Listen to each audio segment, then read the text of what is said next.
쓰인 건 성령의 권능으로 승리하라. 우리 프린트홈을 받아가시는지 모르겠습니다. 우리 차례를 좀 보면 예수 그리스도 안에 있는 나, 또 이가가 하나님의 비밀 병기인 교회, 3가 성령의 충만함을 받아라, 4가 전신갑주를 입어라, 이렇게 가는데 영적인 정토에 대해서 다루는 겁니다. 그래서 우리가 이 복음을 이제 우리가 알았는데 이제 어떻게 싸워야 되는가, 뭘 우리가 믿고 우리가 나가야 되는가라는 것을 우리가 이 교제를 통해서 알게 되고, 그래서 우리가 어떻게 하면 승리할 수 있는가라는 것을 말씀을 해주고 있습니다. 자, 오늘 일가 예수 그리스도 안에 있는 나. 우리가 주님을 몰랐을 때는 주님과 우리가 상관이 없는 사람이었고, 우리가 하나님의 진노의 자녀였고, 하나님과 상관없는 그런 존재였는데, 이제 예수님을 주인으로 믿는 나는 예수님과 연합되어 있는 나죠. 예수님 안에 있는 나입니다. 그래서 하나님이 나를 보실 때 예수님 안에 있는 나를 보시는 겁니다. 그러니까 진짜 우리가 보배롭고 존귀한 자가 되고 우리가 하나님의 사랑받는 자녀가 되는 거죠. 하나님 우리를 보실 때 그냥 연약한 나 있는 모습 그대로 우리를 보는 것이 아니라 예수 그리스도 안에 있는 나를 보시기 때문에 우리가 보배롭고 존귀한 자죠. 그러니까 우리가 교회를 바라볼 때라든지 지체를 바라볼 때도 예수님 안에 있는 지체, 교회를 바라보면 참 이 지체가 얼마나 소중하고, 교회가 아무리 연약할지라도 예수님의 핏값으로 세운 교회가 얼마나 소중한가. 이 교회와 이 진짜 복음을 잡으니까 우리 어떤 잘못된 개념들이 다 무너져 버리는 거예요.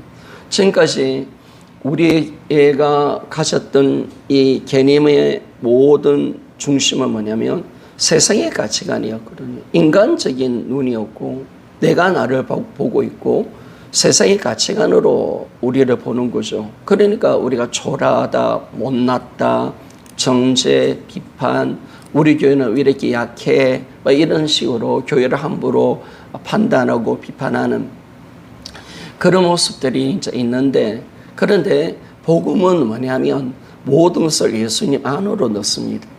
예수님 안에 있으니까 이것이 나도 예수님 안에 있는 나가 진짜고, 지체도 예수님 안에 있는 지체를 보는 겁니다. 그 지체 안에 있는 예수님을 보는 거죠. 그래서 섬기는 겁니다.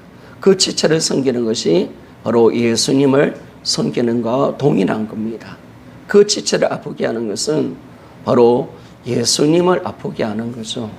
그러니까 우리는 그 지체를 상처 주었을 때 내가 예수의 몸으로 그 지체가 연합되어 있으니까 주님이 머리시고 그 지체가 예수님의 몸의 지체로 연합되어 있으니까 그 지체를 찌른 것은 바로 예수님을 찔렀던 겁니다. 그래서 이 모든 이 개념들이 다 예수님 안으로 들어가는 겁니다.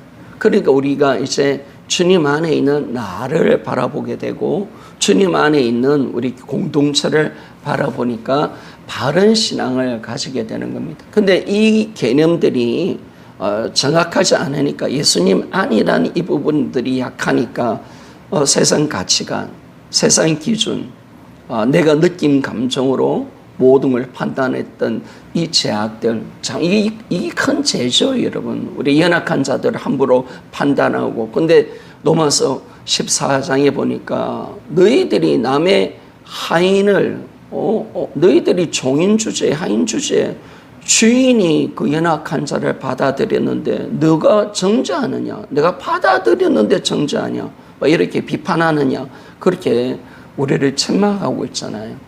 하나님 하신 일을 왜 네가 함부로 말하고, 그 지체를 내가 받았는데 그 지체의 그 연약함과 부족함도 하나님 다 안으시고 공동체로 넣어서 예수의 몸의 지체로 만들어냈는데 우리는 그 지체가 믿음이 없기 때문에 약하기 때문에 막 정죄했을 때 네가 어떤 존재인데 함부로 판단하냐. 내가 받았는데 네가 왜 큰 소리를 치냐. 그렇게 주님이 책망하시는 거죠. 그래서 우리가 정확하게 가는 겁니다. 예수님 안에 있는. 그러니까 나를 바라볼 때 예수 안에 있는 나로 내가 받아들이지 않으면 우리는 반드시 영적 전투에서 집니다. 세상의 가치관에 눌려버리고요. 마귀가 주는 생각에서 우리는 질 수밖에 없습니다. 세상의 것을 질 수밖에 없고 이게 이제 영적 전투죠, 여러분.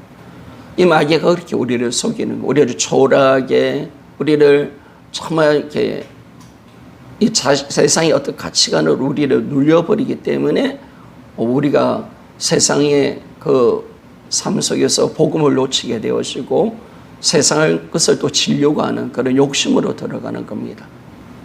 그래서 우리가 넘어지는 거죠. 그래서 이 영적 싸움이 어디 있느냐? 예수님 안에 있는 내가 얼마나 중요한가? 내 위치가 지금 어디 있고 나는 어떤 존재가 됐고 내가 뭘 가지고 있는가? 하나님 보시기에 나는 어떤 존재인가라는 것을 정확하지 않으면 여러분 100% 당합니다. 뭐 기도 많이 한다고요. 은사 많다고요. 아니, 어림없습니다, 여러분. 이건 틀이기 때문에 아무리 은사가 많고 아무리 능력이 많아도 세상의 틀을 가진 사람은 정죄와 판단 눌리게 됩니다. 은사가 있어도 더 많은 은사를 가진 사람 앞에 가면 또 눌려버립니다, 여러분. 기도한다고 되는 것도 아닙니다.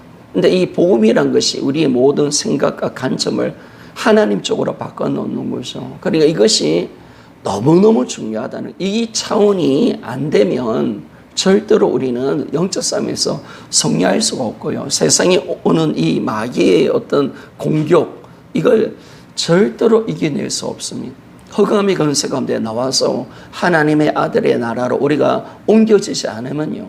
이것이 무슨 의미인지를 딱 우리가 흑암의 권세 가운데서 계속 세상의 가치관에서 살면 우리는 망하는 거예요. 이제 예수님의 나라, 하나님 나라, 교회로 옮겨져서 하나님의 법으로, 하나님의 말씀으로, 하나님의 관점으로 살지 않으면 우리는 여전히 흑암의 권세 가운데서 우리는 치고 넘어질 수밖에 없다는 겁니다. 그래서 일가 예수 그리스도 안에 있는 나, 이것이 진짜입니다. 처음에 어떤 그 춘천한마음교회 자매가 이야기했죠. 세상이 보는 나가 진짜가 아니고 내가 보는 나도 진짜가 아니다. 바로 하나님이 보는 내가 진짜고 예수 그리스도 안에 있는 내가 진짜다라고 말했습니다. 맞는 거예요, 여러분. 세상이 보는 나도 진짜가 아니에요. 그죠? 그리고 내가 나를 보는 것도 진짜가 아니에요. 그리스도 안에 있는 내가 진짜예요. 하나님이 보시는 내가 진짜예요. 하나님 그럼 어떻게 보시느냐? 예수 그리스도 안에 있는 나를 보신다는 거예요. 이게 너무 중요한 겁니다. 그래서 우리 신앙이 이제 완전히 바뀌는 거죠. 바로 하나님이 나를 어떻게 보시는가? 나는 어디 있는가?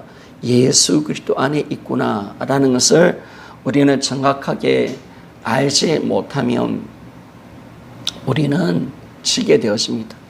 잠깐만요. 오늘도 여전히 대출 안내가 나옵니다. 자, 읽어보면서 하겠습니다. 부활하신 1페이지 오른쪽 편입니다. 이제 오른쪽 편, 왼쪽 편 이렇게 나누도록 하겠습니다. 1페이지입니다. 부활하신 예수 그리스도를 믿는 자에게 은혜로 주어지는 신령한 복이 무엇인지 아는 것은 악한 영이 지배하는 이 세상에서 승리하는 삶을 사는 데 있어서 매우 중요하다. 사도 바울은 자신이 소유하고 있는 신령한 복이 무엇인지를 정확히 알았기 때문에 로마 감옥에 갇혀있는 에베소서 1장 3절입니다. 속에서도 찬송할 수 있었던 것이다 라고 말합니다. 자, 이제 우리 믿는 자에게 이 복음을 주셨습니다.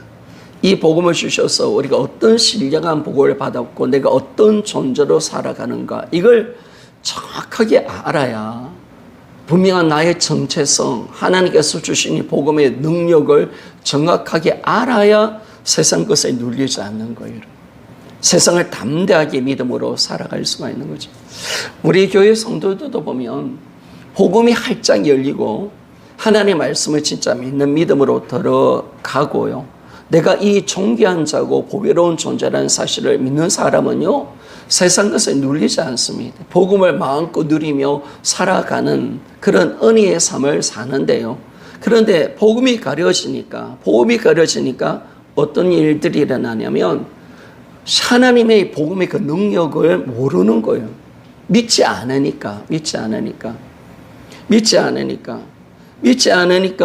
그런 삶을 사는 거예요. 그리고 또 눌려버리는 거죠. 눌리는 거. 늘 불안하고 두려워. 그럼 이 영적으로 지는 거거든요. 지는 거.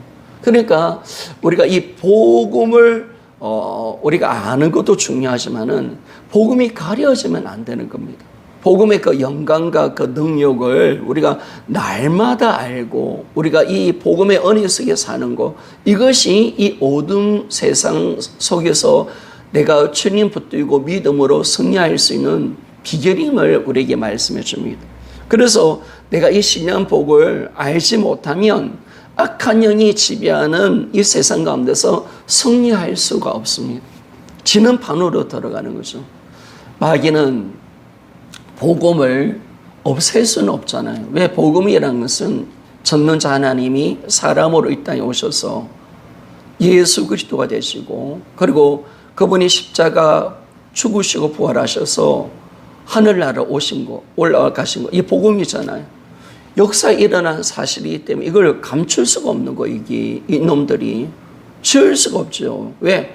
진짜 하나님이, 성자 하나님이 사람으로 오셨으니까, 십자가에 죽고 부활하셨고 하늘로 가셨으니까, 이걸 역사가 증명하고 있고 정인들이 증명하고 있으니까 복음을 없앨 수는 없는 거예요. 근데 마귀가 어떻게 하냐면 할 수 없으니까 복음을 가리는 거예요.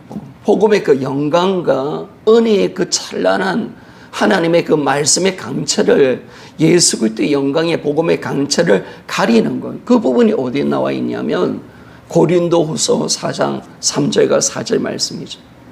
복음이 가려지며 망하는 자에 가려지는데, 이 세상 신이 우리 믿지 않는 자의 마음을 미혹해 혼미케 만들어서 그리스도의 영광의 복음의 강체가 비치지 못하도록 막고 있다는 거예요. 이 말씀은요, 불신자에게만 적용되는 말씀이 아니에요. 우리에게도 마찬가지예요. 마귀는 오늘도 어떤 짓을 하느냐, 예수 그리스도의 영광의 복음의 강체를 어떻게 하는 가리려고 하는 거예요. 미혹하게 만들어서, 세상 것에 넣어서 우리를 혼미하게 만들어서 어떻게 하는 이 복음의 강체를 못 보도록 철저하게 지금 마귀가 그렇게 역사하고 있는 것을 보게 됩니다. 근데 우리가 복음을 들었는데도 왜 못 누리느냐? 다 혼미한 거예요. 미혹되어 있는 거예요. 복음이 가려져 있는 거죠. 이 세상이 만만한 것이 아니거든요. 치고 들어오는 생각, 이런 것들이 만만한 게 아니에요. 세상의 그 영광과 이 부귀영화, 이것 때문에 못 가진 우리 모습들을 보면 또 눌려버리고요. 세상에 어떤 많이 배운 지식 가지고 우리를 또 눌리죠. 이 만만한 싸움이 아닙니다. 그런데 우리가 정확하게 이 복음을 붙들고 나아갈 때, 왜요? 어떤 환경과 세상에 주는 눌리는 거, 이거 이기며 나가는 거예요.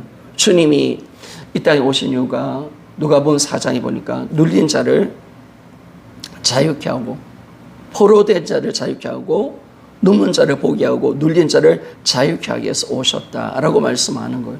진리, 그분이 진리잖아요. 복음으로 우리를 자유케 하시는 분이잖아요. 그러니까 예수 그리스도의 이 복음의 영광이 가려지면 우리는 지는 겁니다. 망하는 겁니다. 그리고 결국은 세상에 눌리고, 세상의 것을 눌리면 어떻게 되냐면요, 세상의 종욕으로 다시 갑니다. 세상 것을 지려고 한다니까. 내가 초라하네. 그러면 내가 돈이 있어야 되네. 내가 지금 못 배웠네. 그게 또 눌리면 내가 그러면 배워야 되겠네. 이런 쪽으로 가는 거죠, 여러분. 또 세상에 더 깊은 자리로 들어가는 거예요.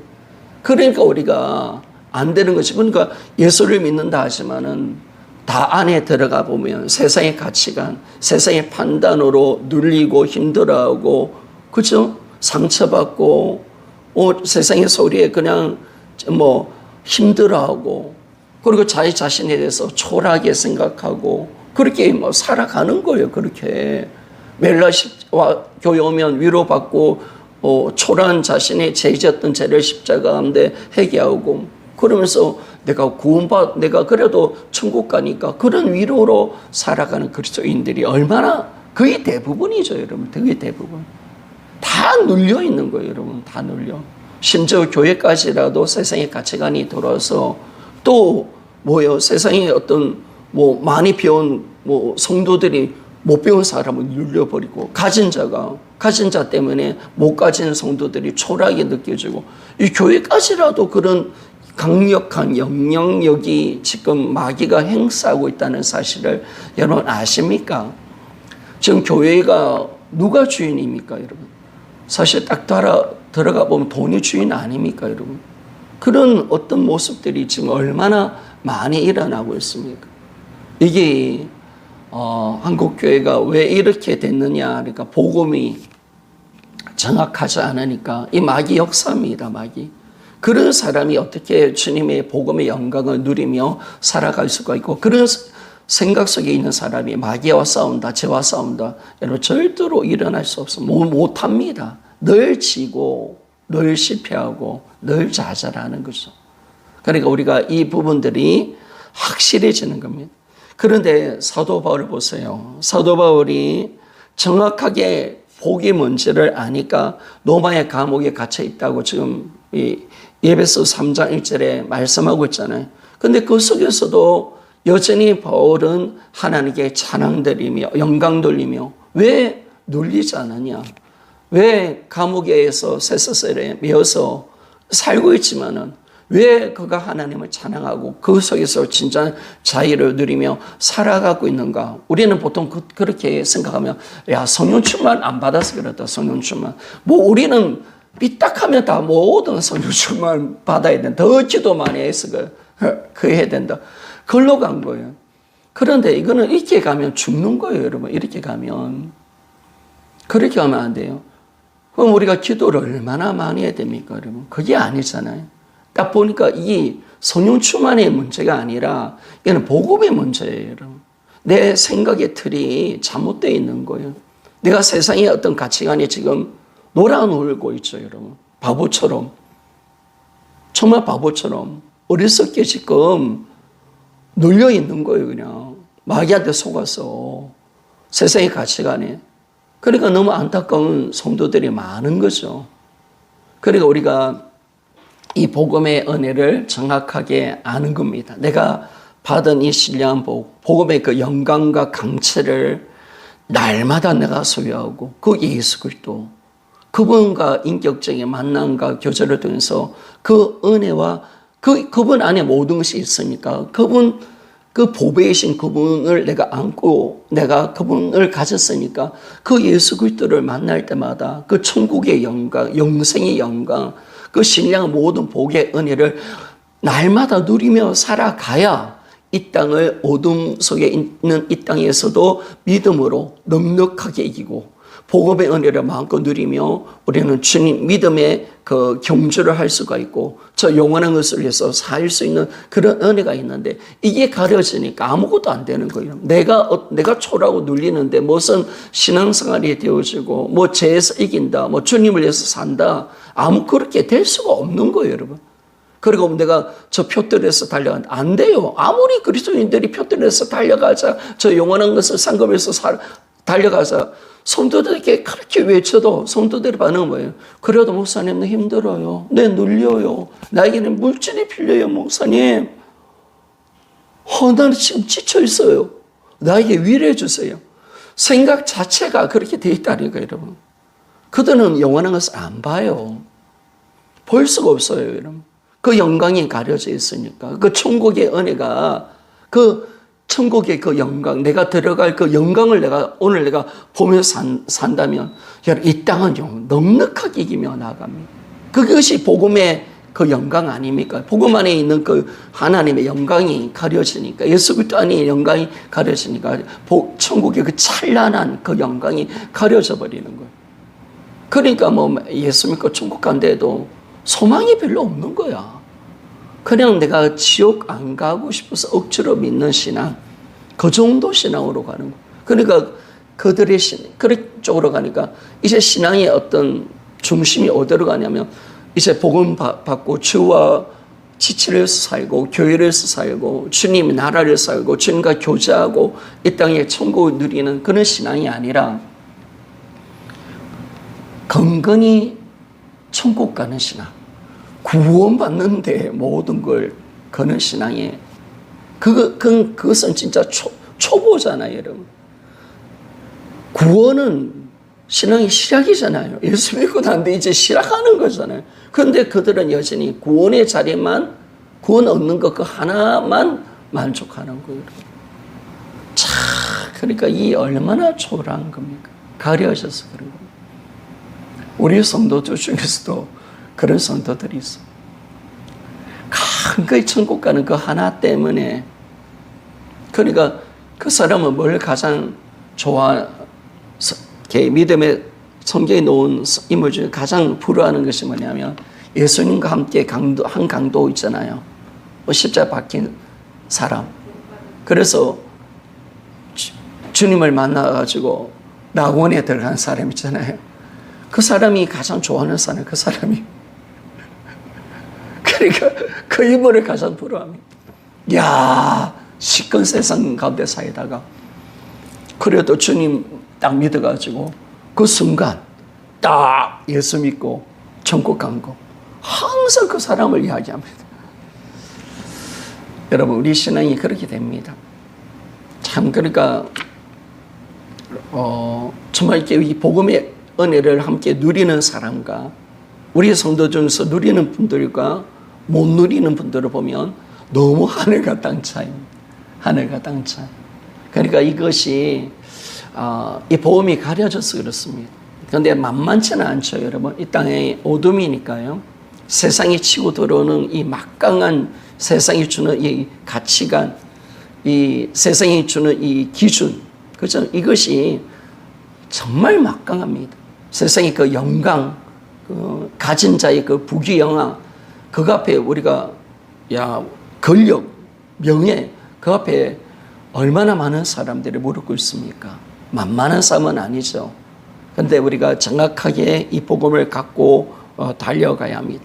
자, 에베소서 1장 3절 말씀. 함께 한번 읽어보기를 원합니다. 시작. 찬송하리로다. 하나님 곧 우리 주 예수 그리스도의 아버지께서 그리스도 안에서 하늘에 속한 모든 신령한 복을 우리에게 주시되. 아멘.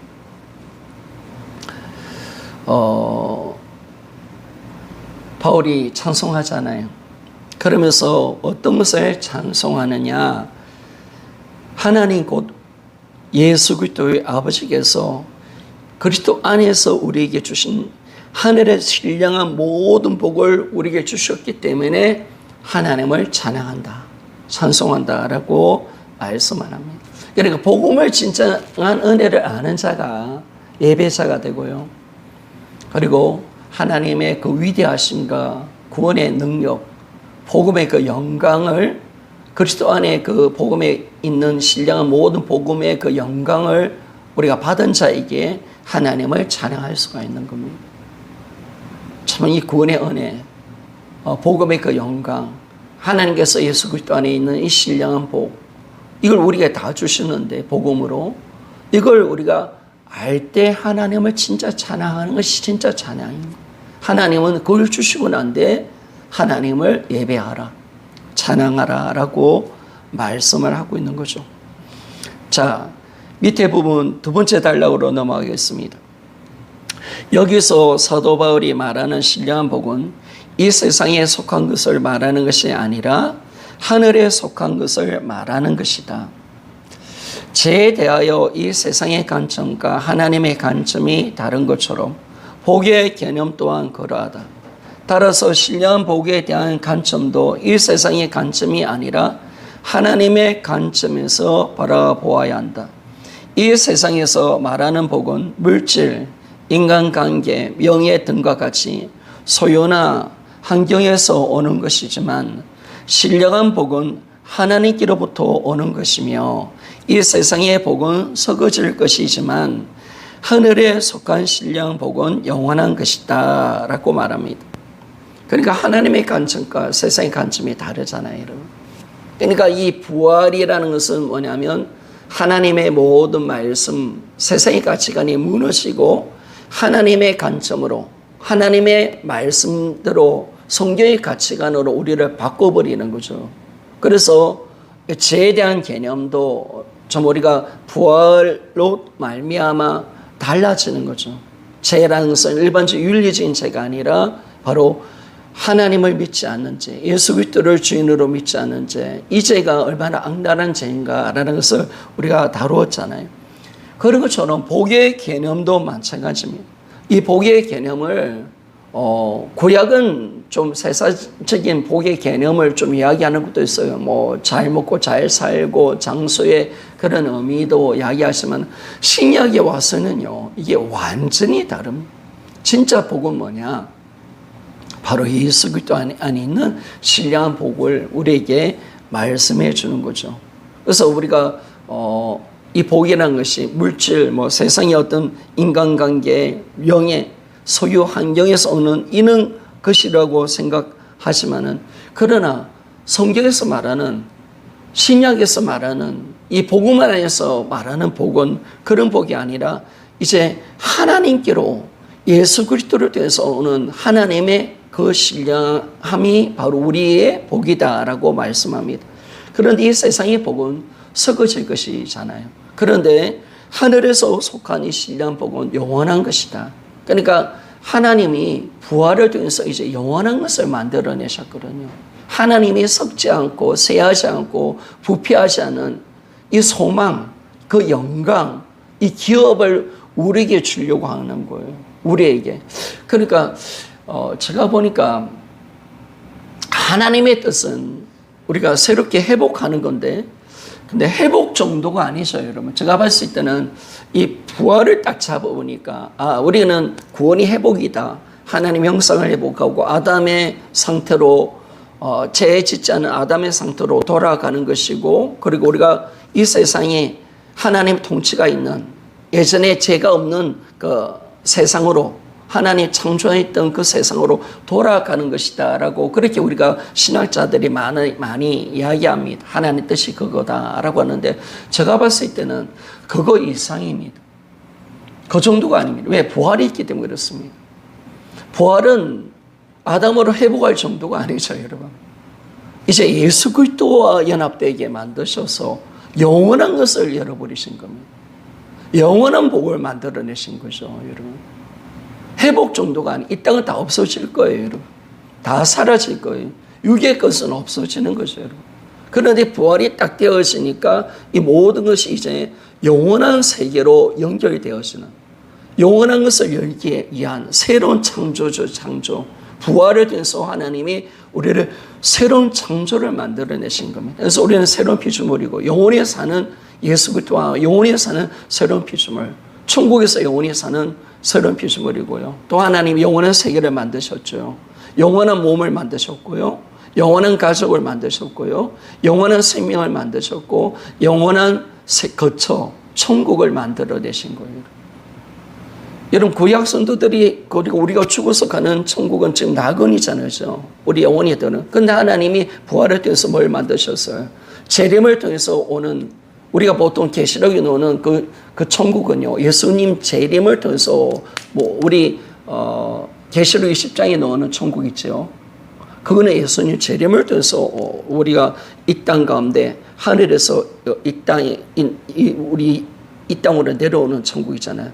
새하늘 새 땅. 그것은 부활을 통해서 만들어지는 천국이거든요. 그러니까 이것이 정말 다릅니다.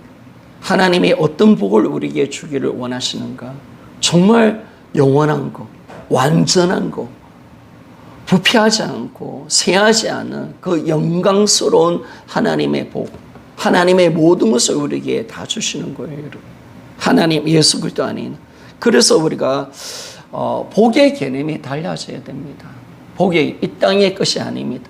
영원한 하나님의 것을 우리에게 주기를 원하시는 이 놀라운 복을 우리에게 주셨다는 겁니다. 자, 고린도서 4장 18절 말씀을 우리가 좀 읽어봅시다. 자, 우리의 도를 보는 것은 보이는 것이 아니요 보이지 않는 것이니 보이는 것은 잠깐이요 보이지 않는 것은 영원함이니라 라고 말했습니다. 부활을 통해서 우리는 영원한 걸 봤죠. 예수 그리스도를 통해서 영원한 걸 본 겁니다.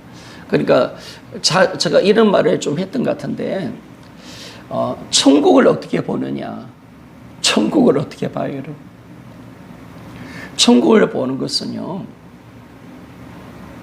우리가 천국 갔다 와서 보는 게 아니에요. 천국을 어떻게 보냐? 우리는 예수 그리스도를 통해서 보는 거죠, 여러분. 예수 그리스도를 통해서. 그러니까 우리가 이 천국을 받기에 우리가 뭡니까? 천국을 받기에 우리는 이 세상 것을 놓을 수가 있는 겁니다. 그러니까 제가 그림을 그렸죠. 저번에 그림을 그렸는데, 자, 전능자 이 천국이죠. 삼위 하나님이신 성자 하나님이 이 어둠 속에, 이 어둠 세상에 사람으로 이 땅에 오셨다 가셨습니다. 보이십니까? 그렇기 때문에 우리는 천국을 주님이 이루어놓으신 십자가와 부활, 그분이 이 땅에 오셨다 가셨기에 우리는 천국을 들어갈 수가 있고, 이 길 아니면 이 길은 구원의 길입니다. 유일하게 천국 들어갈 수 있는 길을 만들어내신 겁니다. 그래서 주님이 나는 곧 길이요 진리요 생명이니 나로 말미암지 않고는 아버지께로 올 자가 없느니라 말씀을 하셨는데요. 자, 그래서 주님이 이 땅에 오셨다 가신 것이 이게 복음이잖아요. 전능자가 이 땅에 오셨다 가셨다, 이게 복음인데, 그런데 이게 복음인데, 그런데 주님이 오지 않으면 이 천국은 아무도 못 들어갑니다. 그리고 만약에 주님이 이 땅에 오지 않았다면 구약 성도도 못 들어갑니다. 왜? 구약 성도도 예수님의 십자가와 부활을 통해서 구원받거든요. 그런데 예수님이 이 땅에 오시지 않았다면 아무도 못 들어갑니다. 아브라함도 못 들어가고 모세도 못 들어갑니다. 왜? 그들의 의는 예수를 믿는 의였거든요. 주님 하나님은 예수 그리스도의 십자가와 부활을 통해서 온 민족, 온 세상 모든 인간들을 구원하기로 작정하셨거든요. 구약은 그런 어떤 믿음이냐, 뭐 어떤 의냐, 바로 오실 메시아를 기다리는 믿음이었죠. 그것이 구원의 역사였습니다. 그러니까 예수님 오지 않으면 아무도 천국 못 들어갑니다. 예수님 때문에 오셨다 가셨기 때문에 우리는 이 땅과 하늘이 연결된 겁니다. 그리고 이 길은 어떤 길이냐? 구원의 길이 되는 겁니다. 유일한 구원의 길, 생명이 일로밖에 못 들어갑니다. 어떤 길도 없습니다. 그래서 오직 천한 만민에게 구원을 줄 만한 이름은 오직 예수밖에 없다고 우리 사도행전 4장 12절에 말씀을 하고 있는 겁니다. 그런데 우리는 이제 이렇게 가는데, 그럼 우리는 천국을 어떻게 보느냐? 뭐 천국을 하나님이 그럴 수도 있겠죠. 천국을 어떤 사람에게는 뭐 어떤 장로님처럼 뭐 천국 갔다 오게 하셨고 하기도 하고, 꿈속에 들어가게 해서 천국을 본다 뭐 이렇게 할 수도 있죠. 뭐 사도 바울처럼 진짜 삼천천 들어서 그렇게 보게 하실 수도 있는데, 그런데 바울은 그걸 말하는 게 아니, 내가 천국 갔다 왔다 이걸 말하는 게 아니라, 바울은 고린도후서 11장에 다른 어떤 한 사람이 들어갔다 하나 천국 갔다 왔다라고 이야기하는데, 뭐 정말 이 세상에서 표현할 수 없는 그런 곳에 내가 갔다 왔고 내가 더 말로 표현 못하겠다 이렇게 이야기를 하긴 해요. 근데 그걸 주장하지는 않아요, 여러분. 바울이 너희도 이렇게 봐야 된다 이렇게 말을 하잖아요. 바울이 말하는 것은 뭐냐면, 또 베드로가 말하는 것은 뭐냐면, 바로 예수 그리스도가 이 땅에 오셨다 가신 사건을 통해서 우리는 천국을 볼 수가 있다는 것. 주님을 통해서. 그럼 우리는 바울 같은 체험이 필요가 없는 거예요. 그래, 필요가 없는 거예요. 우리는 이제 뭘로 천국 보느냐? 바로 예수 그리스도를 통해서 보는 겁니다. 그 영원하신 그분을 만나니까 영원한 세계가 열려버린 거죠. 영원한 세계가. 이게 보이는 거예요. 이게 보여. 오늘 주님 십자가와 구원의 이 길을 딱 보니까 천국이 진짜 보이는 거예요. 그래서 주님이 요한복음에 항상 뭐냐면 나는 하늘에서 왔다. 천국에서 왔다. 나는 아버지께로 왔다. 이거죠, 이거. 그리고 이제 아버지께로 다시 돌아가겠다. 그러니까 요한복음은 전능자 하나님 이 땅에 오셨다 가셨다. 이걸 계속 주님이 주장을 하고 계셔요. 내가 하늘에서 왔다. 생명의 떡이다. 나를 먹어야 되고 나는 내 아버지가 나를 보냈다. 그 아버지는 너희들이 믿는 하나님이시다. 이게 이야기하고 있잖아요. 계속 예수님이 그걸 이야기하는데 이 땅에 오셨다 가신 이 사건을 통해서 우리는 정확하게 천국을 우리가 보게 됩니다. 그러면 우리가 천국을 봤다면 어떤 삶을 살아가게 될까요? 당연히 이 땅의 것을 내려놓을 수밖에 없고 이 땅에 밀어두지 않는 것을. 이 땅에 속에서 살지만 우리는 천국을 준비하며 살아갈 수밖에 없는 사람으로 변화가 되는 겁니다. 그래서 이 고린도후서 4장 18절 우리가 돌보는 것은 제가 몇 주 전에 아마 이 부분을 좀 다루었던 것 같은데 이 돌본다 이 말은 주목한다는 뜻입니다. 주목. 우리가 주목하는 것은 보이는 것이 아니다. 그러니까 우리가 돌아보는 것은 이 말이 지금 이 성경이 개역 한글입니다. 그런데 저희 교회는 요즘 새롭게 번역되어 있는 개역개정을 쓰죠. 개역개정은 보면 우리가 주목하는 것은 주목한다라고 말. 우리 눈이 딱 주목한다. 고정되어 있다는 거. 고정되어 있는 것은 보이는 것을 보는 것이 아니다라고 말합니다. 도리어 우리 눈은 뭘 보느냐? 저 영원한 것을 보이지 않은 것을 주목한 하나님이 목을 딱 기부서시켜가지고 우리의 눈이 이 세상의 것을 보지 못하도록 만들어 놓은 거예요. 오직 저 영원한 것을 보며 사는 존재로 우리를 만들어내셨다는 거예요. 딱 우리 목을 고정시켜 놓은 거죠. 우리 눈을 딱 고정시켜 놓은 거예요. 우리 눈을 어디로? 천국만 보도록 딱 하늘 저 위에만 볼 수 있도록 딱 만들어낸 존재가 바로 새로운 피조물 우리라는 거예요. 그래서 이는 어떤 존재입니까? 우리가 주목하는 거 보이는 것이 아니라 세상에서 보는 것이 아닙니다. 우리의 영원한 것을 보는 것입니다. 여러분 영원한 것을 본다는 거, 이 본다는 의미는 어떤 의미입니까? 내 인생의 목표, 내 모든 관점이 거기 있다는 거예요. 관심, 내가 소유하고 싶은 거, 그 모든 것이 위에 있다는 거. 이것이 진짜 그리스도인이에요. 그러니까 복음으로 말미암아 하늘 문이 열리는 것이 너무 큰 거죠, 여러분. 종종 제가 이야기하잖아요. 성도들을 보고 세상 거 놓아라. 놓아집니까? 이게 안 놓아집니다. 그런데 더 위대한 거, 더 큰 거, 더 강력한 거, 더 대단한 걸 만나면 놓아질 수가 있는 거죠, 여러분.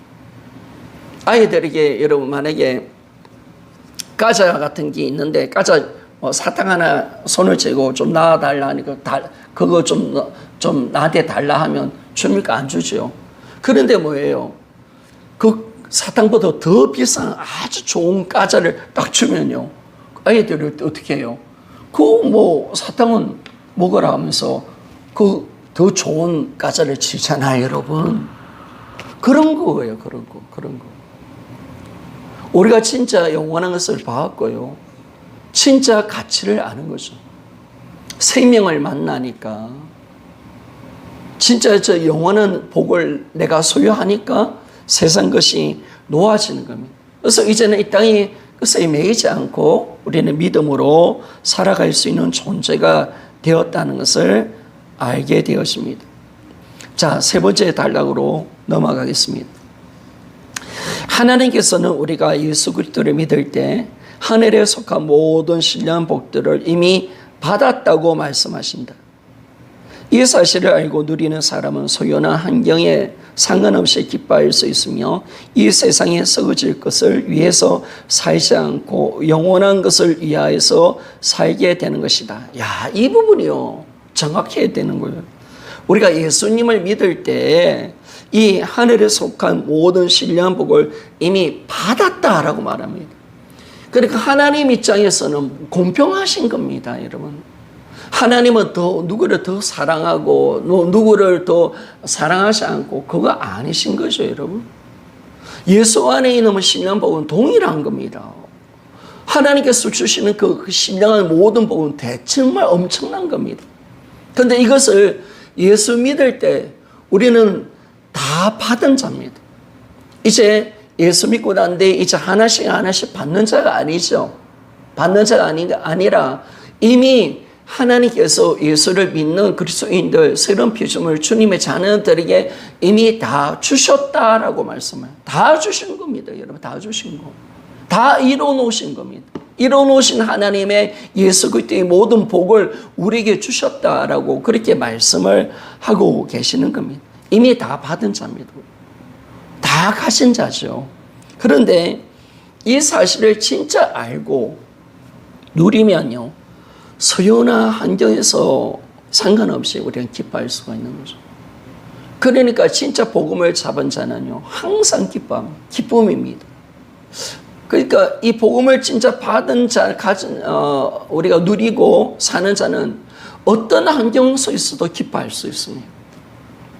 이 사람이 진짜 복음을 잡고 있느냐, 이 신령한 복의 은혜를 아는 자냐라는 진정한 표시가 뭐냐, 시금석이 뭐냐라고 봤을 때 이게 기쁨입니다, 기쁨.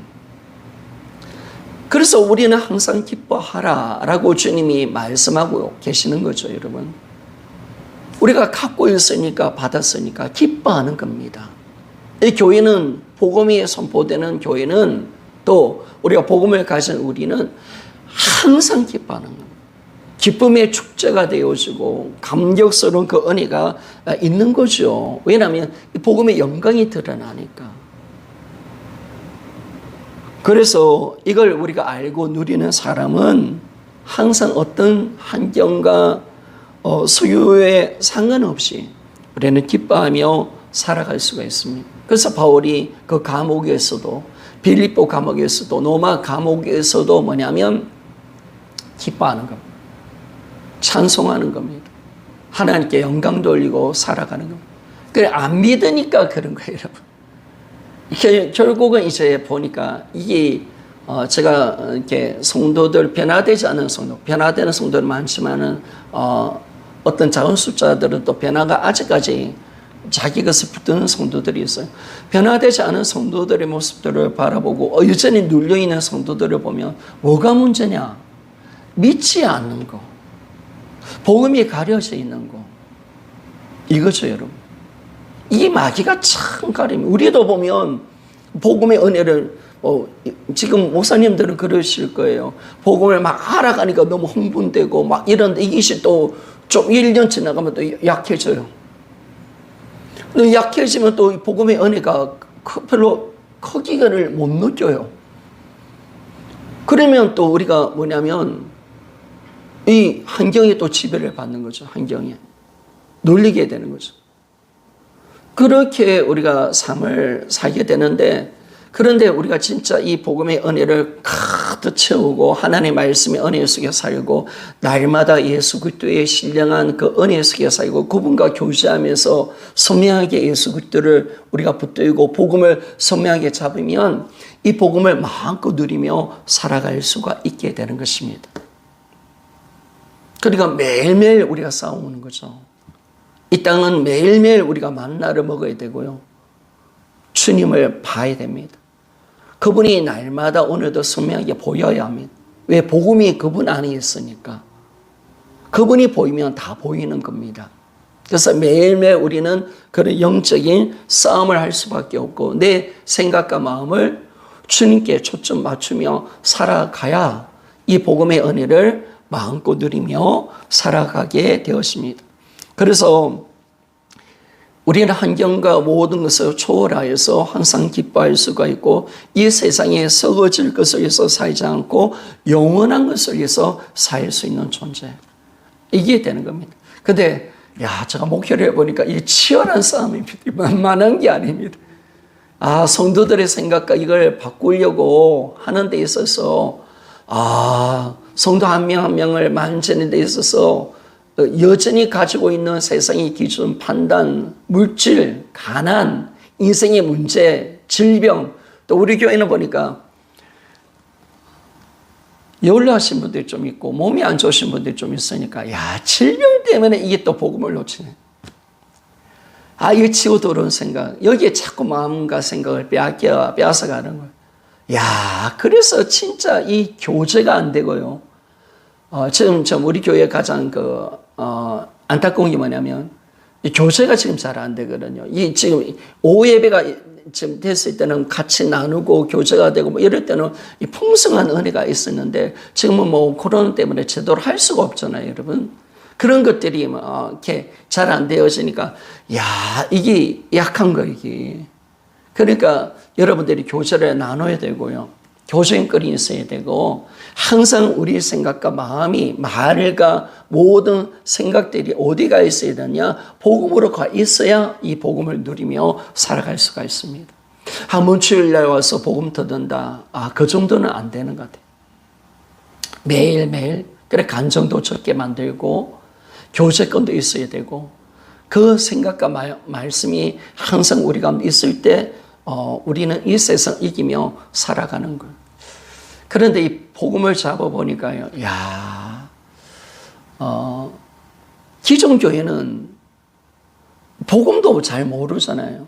그리고 교제권도 없다. 이러면 100% 지는 겁니다. 안 되는 거야. 지금까지 내가 어떻게 이렇게 교인들을 다뤘을까?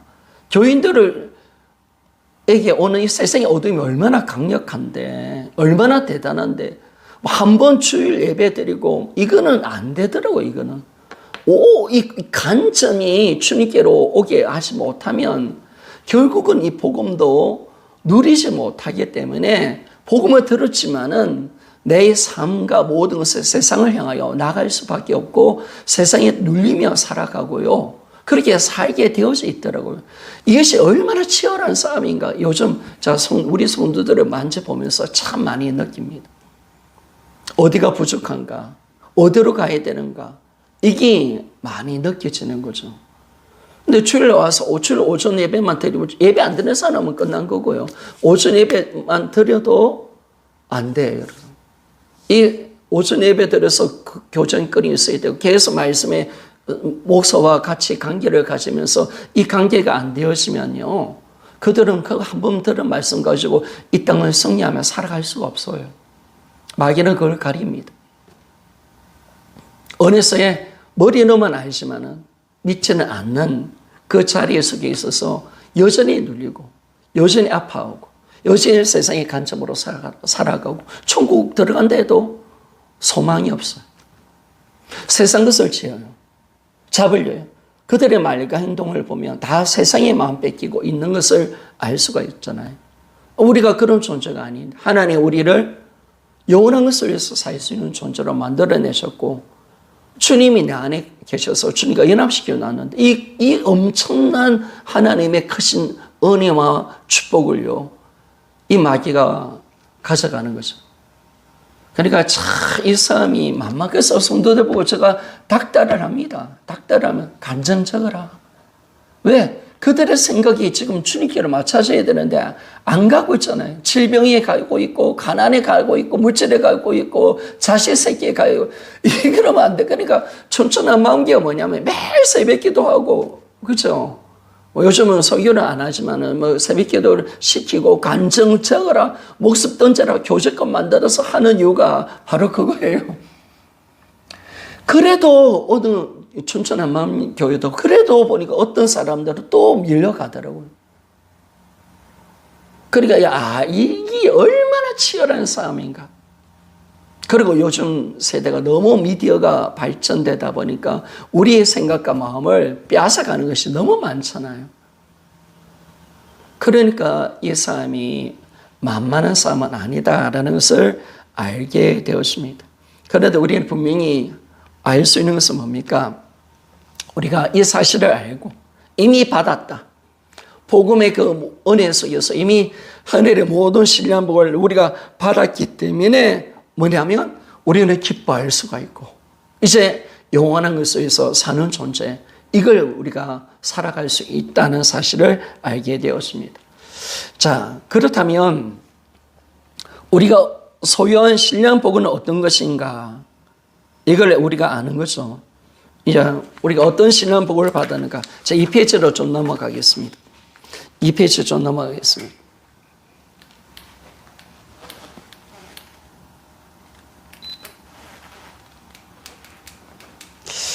자, 2페이지에 보면 1번 예수의 피값으로 산 귀한 존재가 되었다.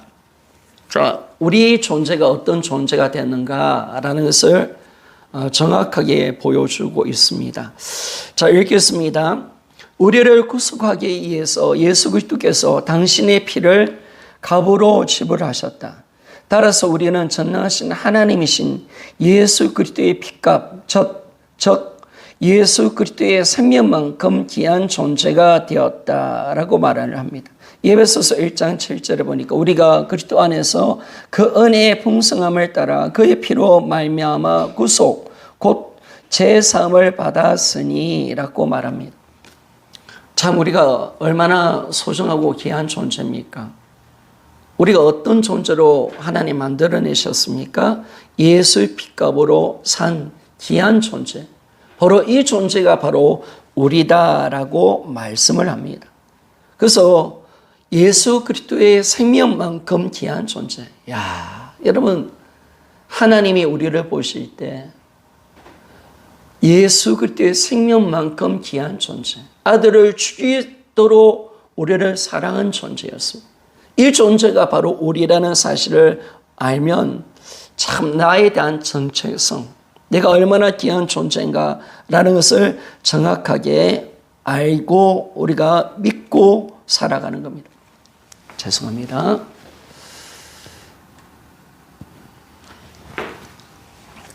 그래서 자, 두 번째 단락을 좀 읽겠습니다. 하나님께서 우리가 세상에서 가장 귀한 존재라는 사실을 예수 그리스도를 통해서 알기를 원하신다. 이것을 모르면 자신의 가치관을 이 세상에서 말하는 복, 즉 물질, 명예, 인간관계 등에 두게 되어 이것에 매이는 삶을 살 수밖에 없다. 그리고 결과적으로 악한 영들이 쏘는 불화살, 즉 열등감, 자기 비하, 비교의식, 염려 등으로 인해 전신적 고통을 당하고 심지어는 자살에까지 이르게 된다라고 말합니다. 그러니까 내가 어떤 존재인가, 내가 하나님 보시기에 얼마나 내가 존귀한 자인가, 귀한 존재인가, 이걸 정확하게 우리가 아는 것이 중요하다는 겁니다. 그래 알아야 뭐냐면 세상의 것에 우리가 눌리지 않는다는 거예요. 여러분 우리가 왜 물질을 지는 거예요? 왜 많이 배우려 하는 거예요? 결국은 나라는 존재를 높이기 위한 거 아닙니까? 내가 인간관계 잘하는 거, 그리고 내가 여러분 우리 목회자에게 있잖아요. 사역 큰 교회 세우는 거. 근데 인간적으로 우리가 보면 거기에 이제 영혼 살리는 그 마음이 돼야 되는데 우리가 아차 잘못하면 나를 드러내 김준호 목사가 만명교회 목사다. 야, 그게 나예요. 여러분 그렇게 할 수 있잖아요. 그러면 초라한 개척교회 김준호 목사 부끄럽지. 내 자신이 괜히 부끄럽고 노예 목사님, 큰 교회 목사님 만나면 왠지 초라해지고 그러면서 또 눌리는 거죠, 여러분. 그렇게 우리가 지금까지 살아왔단 말이에요. 지금까지 복음을 모르다 보니까 그리스도인들도 그렇게 살아온 거죠. 세상의 가치관에 막 눌려버리고요. 가진 자, 저 목사님은 대단한 가문의 목사님이시더라. 그죠? 믿음의 대드다. 이러면 우리 또 눌려버리는 거예요. 또 학벌에 또 눌리고 여러 가지 우리가 눌리는 거죠. 근데 왜 놀리느냐라고 했을 때 그런 것들이 지금까지 세상의 가치관에서는 그런 것이 나였습니다. 나를 높여주는 것이었습니다.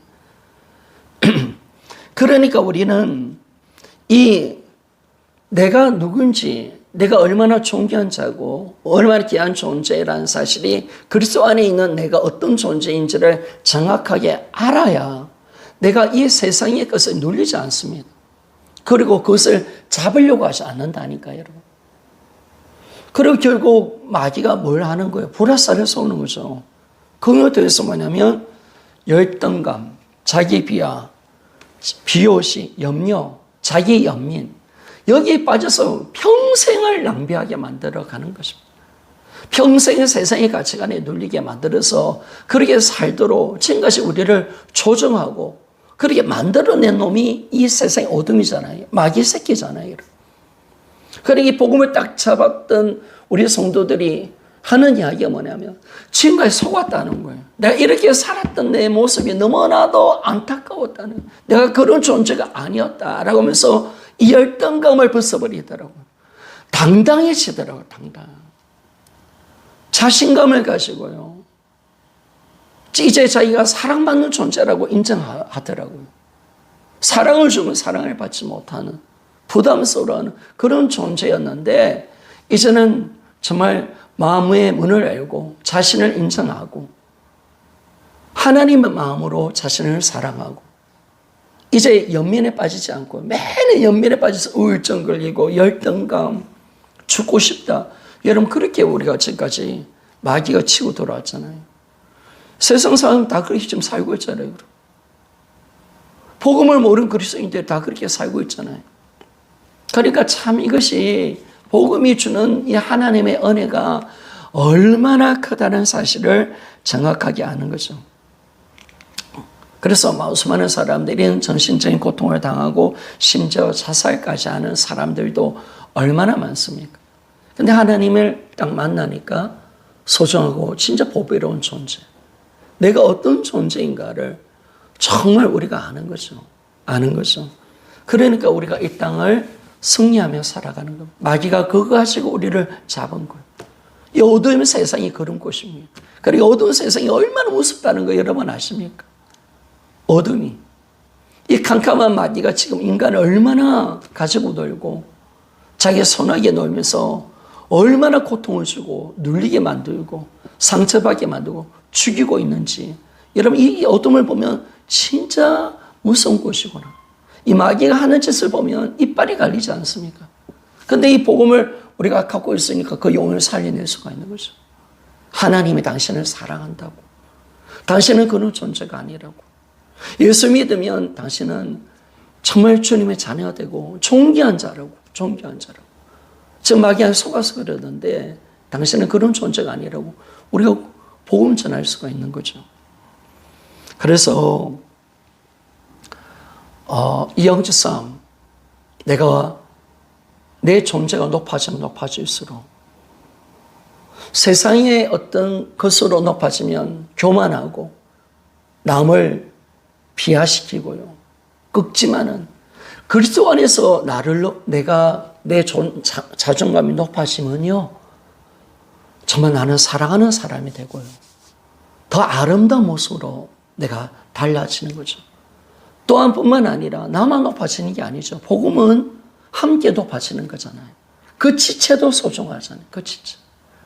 세상 사람들도 이미 하나님께서 예수님이 십자가에 구원을 통해서 그들조차도 끈져내 이미 구원은 이루어졌으니까 그들조차도 복음 안에서 이미 하나님 그런 존재로 만들어내셨잖아요. 세상 사람들을 봐도 소중히 여기는 거죠. 비록 그들이 이제 예수님을 아직 믿지 않았기 때문에 이 복을 못 누릴 뿐이지 하나님 이미 만들어내신 거죠. 세상 사람들을 봐도 소중히 여길 수밖에 없는 우리가 사람을 보는 태도, 나를 바라보는 태도, 이 태도가 신앙을 통해서 복음을 통해서 완전히 180도 바뀌어버리는 겁니다. 그러니까 우리가 안 놀리는 거죠. 이걸 딱 아는데 마귀가 주는 미끼를 우리가 물겠습니까? 마귀가 주는 생각 속에 눌림 속에서 눌리겠습니까? 바보 아닙니까? 그거 눌린다면. 그러니까 우리가 마귀가 주는 이 어둠의 세상 끝에서 우리는 지지 않는 거죠. 그러니까 우리 믿음이 굳건해지고 우리가 어디를 가도 당당하게 이 땅을 살아갈 수 있는 그런 은혜가 있습니다. 여러분, 제가 예전에 아바의 자녀라는 설교를 한 8주 정도 했던 것 같은데, 우리의 정체성은 뭐가 되어야 될까요, 여러분?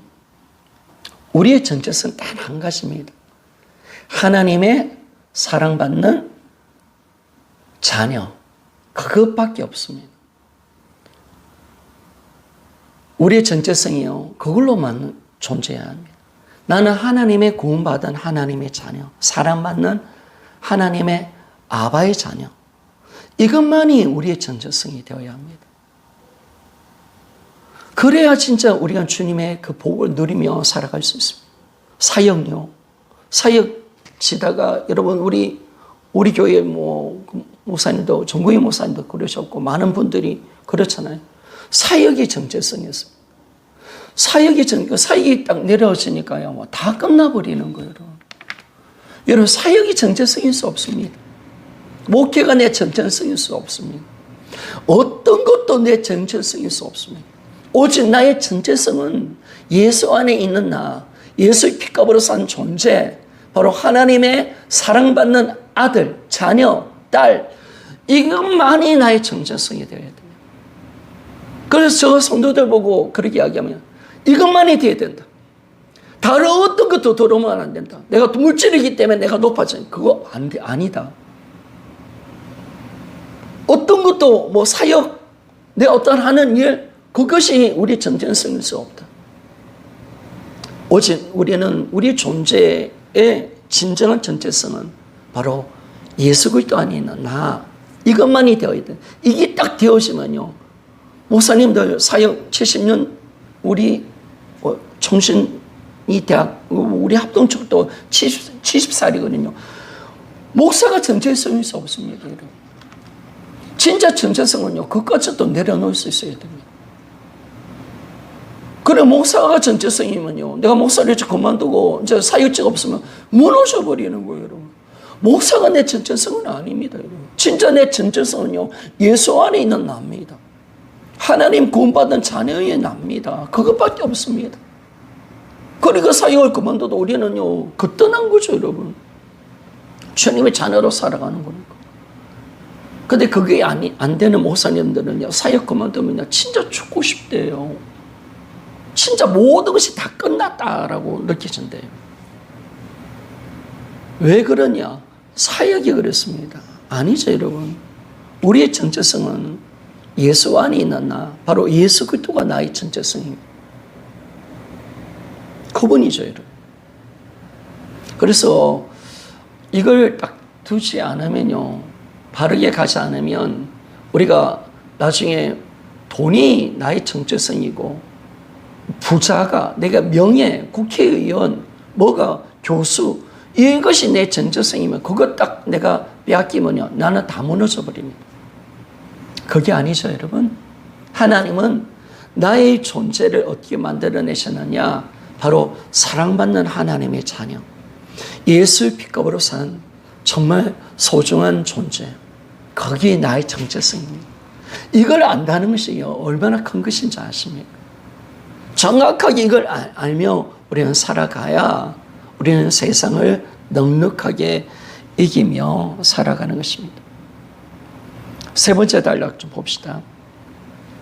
그러나 하나님께서는 우리를 귀한 존재로 여기시는 이유는 우리 자신의 능력이나 소유 때문이 아니라 우리를 영원하신 예수 그리스도의 피값으로 사셨기 때문이다. 적는 자의 피값으로 산 우리는 이 세상에 서거질 모든 것보다 귀한 존재이다. 야, 여러분, 우리가 어떤 존재입니까?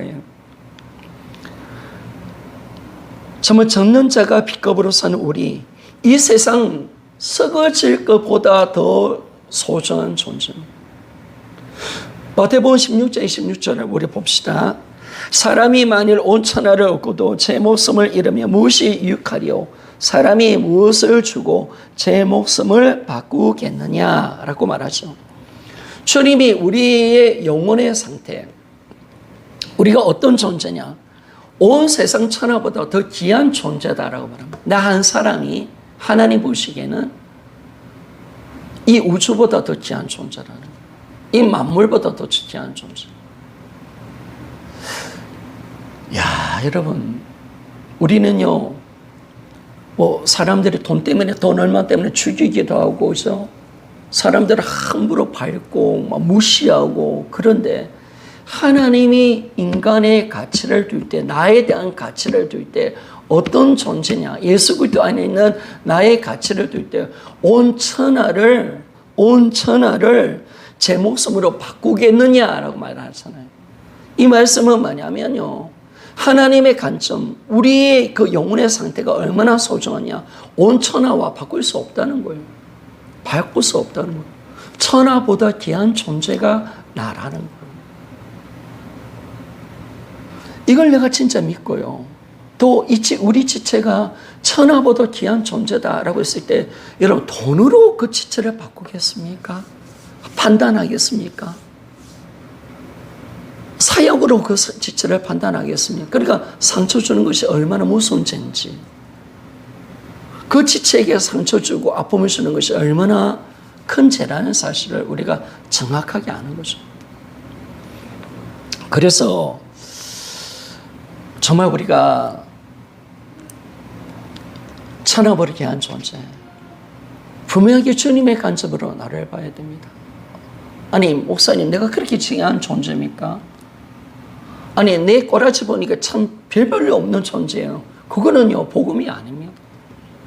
정말 그리스도 안에 있는 나, 십자가 가운데 있는 나, 예수님 왜 십자가를 지셨는가, 그 사실을 알고 하나님의 사랑과 은혜를 아는, 우리가 이 복음을 아는 우리가 되었을 때 내가 어떤 존재인가, 하나님이 우리 한 사람 한 사람을 볼 때 어떻게 보시는가, 그걸 정확하게 우리가 알아야 이 땅을 이기며 나가는 거예요. 내가 어떤 존재라는 사실을 모르면요, 백전백패합니다.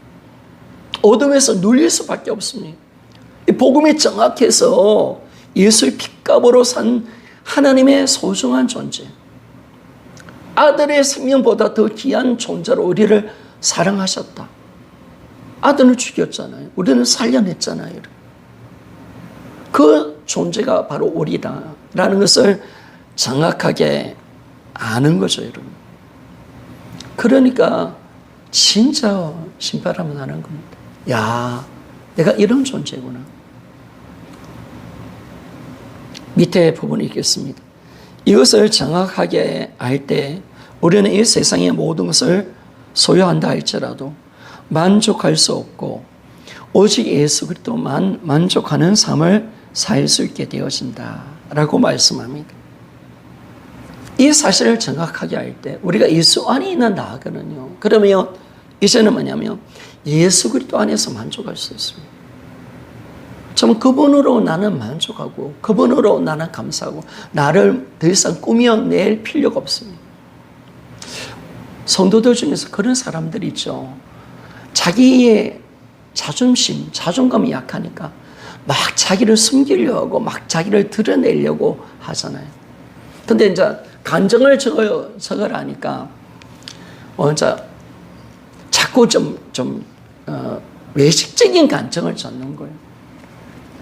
자기를 막 감추려고, 좋은 것만 드러내려고. 그리고 간증 적는 데 있어서 힘들어요. 왜?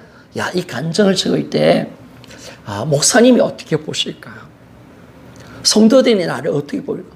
막 이렇게 생각하면서 이제 간증을 적더라고요. 그래서 제가 그분에게 그렇게 말씀했죠. 집사님은 하나님 보시기에 완전한 자입니다. 꾸밀 필요가 없습니다. 집사님이 뭐 글을 잘 적는다, 말을 잘한다, 그렇게 한데서 내가 높아지는 것도 아니고요. 집사님이 글을 못 적는데서 집사님의 존재감이 낮아지는 것도 아닙니다. 이미 집사님은 완전한 자입니다. 새로운 피조물입니다. 집사님은 예수의 생명값으로 치른 정말 소중한 존재, 온천하보다 더 귀한 존재가 집사님이십니다. 그래서 집사님 있는 모습 그대로 하나님은 집사님을 사랑하시고요. 하나님은 집사님을 있는 모습 그대로 정말 존귀 여기십니다. 하나님은 있는 모습 그대로 우리를 사랑하십니다. 예수 안에 있는 나를 그렇게 보십니다. 그래서 더 이상 꿈이 낼 필요가 없습니다. 라고 제가 이야기를 한 거죠. 그러니까 집사님이 있는 모습으로 자신을 감추지를 않더라. 이제 드러내는 거죠. 감추지를 않는 거죠. 여러분, 우리가 그렇습니다. 우리가 뭐 더 필요합니까, 여러분? 우리가 더 뭐 가셔야 됩니까? 우리가 뭐 더 잘해야 됩니까? 아니죠, 여러분. 예수 그리스도 안에서 있는 나 이미 다 이루어진 겁니다. 하나님은 그런 존재로 우리를 만들어내셨고요. 우리는 그런 존재가 이미 되었습니다. 꿈을 낼 이유가 없죠, 여러분. 세상 것으로 포장할 이유가 없다니까, 여러분. 세상 물질이 나를 높여주는 것도 없습니다. 아무것도 아닙니다, 여러분. 세상은 그렇게 하죠. 좋은 차 타면 인정받고요. 그렇죠. 하나님은 아닌 거예요. 하나님 나라에는 그런 거 아니에요, 여러분. 이미 끝난 거죠, 여러분. 우리는 세상 나라에 살아가는 것이 아니라 바로 교회 하나님 나라에 살고 있기 때문에 그런 존재가 우리가 되었다는 겁니다. 그래서 이걸 안다는 것이 굉장히 중요한 겁니다. 굉장히 중요한 거. 이게 소중한 거죠. 소중한 거죠. 그래서 우리는 예수 그리스도 안에서 진정한 만족하는 삶을 내가 사는 겁니다. 진짜 이 복음을 만나니까 막 더 가시고 뭐 그게 없어요. 그냥 오늘 죽어도 좋고요. 오늘 죽어도 좋고 오늘 이렇게 살아도 좋고요. 살아도 좋고 뭐 개척교회로 살아 좋고 진짜 그런 것 같아요. 진짜 내가 이 복음을 은혜를 아니까요. 뭐 더 가시고 뭐 더 바라보고 그냥 주님이 주시는 그 평안과 기쁨과 그 은혜 속에 주님의 그 사랑 속에 그냥 사는 거 그게 전부예요. 그게 전부. 그게 전부예요. 그게 전부. 예전에 우리 부교목자교 부활복음을 함께 나눈 목사님 아들이 부활복음을 못 잡아서 춘천한마음교회에 보냈는데 그 아들이 어떤 아들이었냐면 이제 교사 중고등부 교사 시험을 치고 난 뒤에 그 아들입니다. 그래서 치고 난 뒤에 이제 합격을 이제 이게 합격했느냐 떨어졌느냐 그걸 이제 기다리면서 춘천한마음교회를 갔다 왔는데 갔다 오고 난 뒤에 조금 있다가 합격이 되었어요. 선생님 자격을 얻은 거예요. 근데 이제 아버지가 어떤 말을 하냐면 아들에게 그렇게 이야기했어요. 야, 이 기쁜 소식을 그래도 너 그 춘천한마음교회 성도들하고 교제를 나누었잖냐, 공동체에 있었잖냐, 거기 이 기쁜 소식을 전해줘야 되지 않느냐라고 하니까 아들이 참 기가 막힌 이야기합니다. 아버지, 춘천한마음교회는요, 제가 시험 합격했다, 교사 되었다, 그런 데 관심이 전혀 없습니다. 그들은 그런 데 전혀 관심이 없습니다. 오직 그들의 관심은 복음입니다. 복음을 누리는 데 있습니다. 그래서 그 아버지가 그 충격을 받은 거예요. 아, 이 춘천한마음교회가 어디로 가는지, 이 공동체가 얼마나 막강한 공동체인지. 여러분, 그 공동체에서는요, 세상 어떤, 합격했다, 떨어졌다, 가셨다, 그런 것들은요, 나누지도 않습니다. 그냥 내가 주님의 주시는 그 은혜 속에 살고 있다는 그 사실 하나로 그들은 만족합니다. 그들에게 제가 물어봤습니다. 당신들이 앞으로 계획이 있습니까? 없다고 말합니다. 그럼 왜 사느냐? 그래 하루를 그래 만족하며 사는 거, 기뻐하며 사는 거. 그런 기뻐하고 주님이 또 주시면 사명 감당하는 거. 그런 내가 오늘 하루하루를 주님과 함께 사는 거, 이것이 우리의 전부입니다 라고 이야기하더라고요. 이야, 진짜 복음을 만난 사람은 그거 맞는 거예요, 여러분. 물론 하나님이 춘천한마음교회에 서시겠죠. 그리고 그들을 또 일꾼들을 또 사명을 주겠죠. 그러면 또 그렇게 가는 거예요. 그런데 결코 그들은 어떤 일이 중심이 아니에요. 하나님께서 주시는 이 복음의 은혜를 그냥 누리는 거예요. 누리는 거. 만족하는 거예요. 거기에 대해서 이렇게 살다가 죽으라면 우리는 그렇게 살 겁니다. 그렇게 사는데 거기에 어떤 인간적인 욕심도 없더라고요. 물론 뭐 그들이 복음에 대한 열정은 많죠. 왜? 하나님이 우리를 사명자로 만들어냈으니. 그러나 그 모든 것이 주님 안에서 만족이고 기뻐하는 삶을 살아가는 것. 이것이 진짜 예수 믿는 성도의 삶의 모습을 우리가 봅니다. 그 나머지는 다 욕심입니다. 내가 주님 안에서 기뻐하고 즐거워하며 살지 않으면서 뭔가를 내가 이루려고 하는 모든 것은 다 욕심입니다. 진짜 만족, 기쁨, 그 속에 살아가는 겁니다. 자, 오늘 1번까지만 하는데요. 그 간증을 한번 봅시다. 이 부분에 대해서 간증한 내용이 있는데 이 교재는 간증이 있습니다. 여러분 3페이지 한번 봅시다. 3페이지. 자, 4번에 보면 적용이 있죠. 적용이 있는데 예수 그리스도 안에 있는 자신의 진정한 모습을 보고 발견하고 나서 당신의 삶 속에서 적용된 것이 무엇인가. 다음의 강증문들은 이 사실이 실제적으로 삶 가운데 적용된 사례들이다라고 했는데 우리 1번만 좀 봅시다. 1번. 3페이지 오른편 밑에 부분입니다. 온 천하보다 귀한 나의 영혼이라고 말했습니다. 제가 좀 읽어보면서 이 간증 읽고 우리 한번 기도했으면 좋겠습니다. 나는 마가복음 8장 36절 37절의 말씀 속에서 나의 신문과 나의 인생의 목적을 정확하게 찾게 되었다. 주님께서는 이 말씀을 통하여 나에게 이렇게 넘어가겠습니다. 4페이지 왼쪽입니다. 말씀하시는 것 같았다. 만약 내가 이 세상에 속한 모든 것을 얻기 위해 쫓아가고 그래서 내 원대로 이 세상의 전부를 다 얻게 된다 할지라도 내가 나와 관계를 갖지 못한다면 그래서 내 영혼이 버림받게 된다면 내가 얻은 것들이 너에게 무엇이 유익하겠느냐? 난 금방 대답할 수 있었다. 주님과의 교제를 잃어버리고 얻어진 이 세상의 모든 것은 나에게 아무 필요가 없다고. 주님께서는 이 세상의 무엇과도 내 영혼을 바꿀 수 없다고 말씀하셨고 천하보다 귀한 존재인 나에게 가장 중요한 것은 주님과의 교제를 갖는 것이라고 가르쳐 주셨다. 주님의 이런 말씀에 내가 어떻게 살아야 하는 존재인지 내 인생의 목적은 무엇인지 정확하게 알 수 있었다. 누가복음 14장 25절에서 35절 그 망대 비유입니다. 망대 비유. 나의 신분을 알고 나에게 가장 중요한 것이 무엇인지 알게 되었을 때 누가복음 14장의 삶은 너무나도 당연한 것이었고 참으로 쉬운 문제였다라고 말씀을 하는 것입니다. 내가 어떤 존재인가? 내가 어떤 사랑받는 존재인가?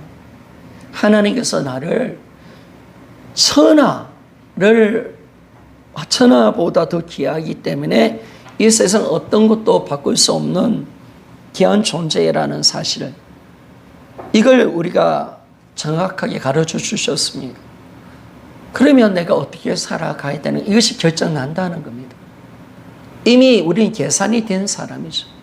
그래서 이제는 주님이 원하는 삶, 우리가 주님으로 만족하고 기뻐하고 감사하며 살아가는 삶, 이게 진짜 주님이 원하는 겁니다. 복음은요, 누리는 겁니다. 하나님은 이 복음을 마음껏 누려라, 마음껏 누려라, 이걸 지금 요구하고 있는 겁니다. 너 뭔가 하려고 하지 마, 마음껏 누려. 제가 예전에 그래요. 실천 목회 다닐 때 목회자로서 막 뭔가 이제 매일 기도해야 되고 매일 전도해야 되고 뭔가 해야 된다, 그 강박관념에 잡혀가지고 막 이랬는데 부활복음을 누리니까 주님이 저한테 말하는 것은, 야, 그거 내려놓고 누려, 또 누려. 주님 이렇게 가만히 있어도 됩니까? 기도도 열심히 안 해도 됩니까? 괜찮아, 마음껏 누려, 마음껏. 주님을 마음껏 누리라고. 하여튼 누리라고. 네가 기뻐하기를 원한다고. 네가 진짜 회복되기를 원한다고. 네 눌린 것이 풀어지기를 원하고 나는 네가 기뻐하는 것이 내 소원이라고. 주님이 계속 그 말씀하시는 거예요. 제가 원체 일 중독이니 이렇게 살아도 됩니까? 괜찮아. 계속 누려. 야, 주님이 정말 누리기를 원하시더라. 그 온전한 복음의 은혜를 내가 누릴 때 영혼을 살려낼 수가 있는 거예요. 그래서 주님은 끊임없이 이 은혜 속에 살기를 원하고, 그래서 내가 이 귀한 존재, 어떤 존재인가 라는 사실을 우리에게 말씀해 주는 거죠. 오늘 여기까지 하겠습니다. 다음 주 다 풀어내고요. 그래서 여러분, 내가 어떤 신령복을 받았는가, 이게 참 중요합니다. 영적 싸움은 여기 있습니다. 다른 데 있는 게 아닙니다. 복음에 있습니다. 내가 진리로 싸우는 거지, 내가 이 신령복을 내가 받았다, 예수 그리스도 안에 있는 나가 어떤 존재인가 모르면요, 늘 제가 이야기하잖아요. 기도를 아무리 많이 해도 열등감 잡히고요, 부부관계가 회복이 안 돼요. 어떤 것도 풀어지지 않아요. 안 돼요. 세상 것도 또 잡혀요. 또 욕심에 잡혀요. 목사도 그래요. 왜? 나라는 존재가 뭔가 있어야 내가 드러나지. 그러니까 계속 그런 것들을, 쓸데없는 걸 자꾸 늘어지고 있는 거예요. 여러분, 나라는 존재는 오직 예수님만이 있습니다. 거기에 답니다. 예수님 안에 있는 내가 진짜입니다. 거기에 더할 필요도 없고 뺄 필요도 없습니다. 그냥 있는 그 존재 그 자체가 나는 소중하고 완전한 자입니다. 하나님은 천하보다 귀한 존재고 예수 생명으로 산 너무나 소중한 존재다.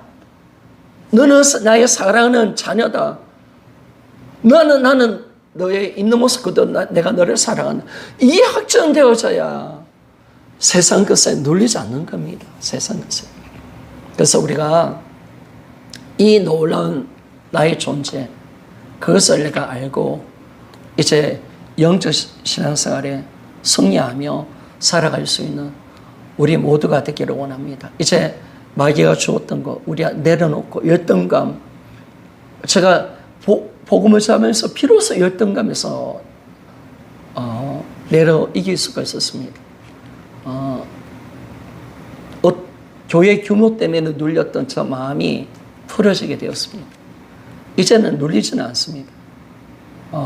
정말 주님 주시는 그 은혜 속에 살아가고 있습니다. 우리가 그런 은혜가 우리 가운데 충만하게 임하게 달라고 간절히 기도하며 우리가 나갑니다. 세상 것이 치고 들어올 수도 있죠. 그럴 때마다 우리가 다시 한 번 더 복음을 좀 찾기를 원합니다. 저도 그랬습니다. 오랫동안 목했는데 숫자는 얼마 되지 않으니까 간혹 어떤 일을 하고 또 어떤 일을 할 때 또 초라한 나를 또 보는 거예요. 초라한 어떤 모습을 보는 거예요. 교회 또 규모 때문에 또 눌려버리는 거예요. 내 모습 보면서 또 눌리는 거예요. 그런데 복음이 있으니까 내가 그런 존재가 아니지. 내가 예수 그리스도 안에 나지. 딱 잡는 순간 이게 풀어지더라니까. 예전에는 눌리지 않으려고 막 노력하고 이랬는데 이게 내가 뭘 믿고 있는지, 내가 어떤 존재인지를 모르니까 이게 풀어지지가 않더라고요. 그런데 정확하게 이제는 복음을 찾고 있으니까 그 생각, 그 느낌들을 내가 지내고 주님이 주시는 이 복음의 은혜 속에 여전히 내가 믿음으로 담대하게 살아갈 수 있는 이 귀한 삶을 살 수 있게 되었습니다. 우리가 같이 한번 기도했으면 좋겠습니다.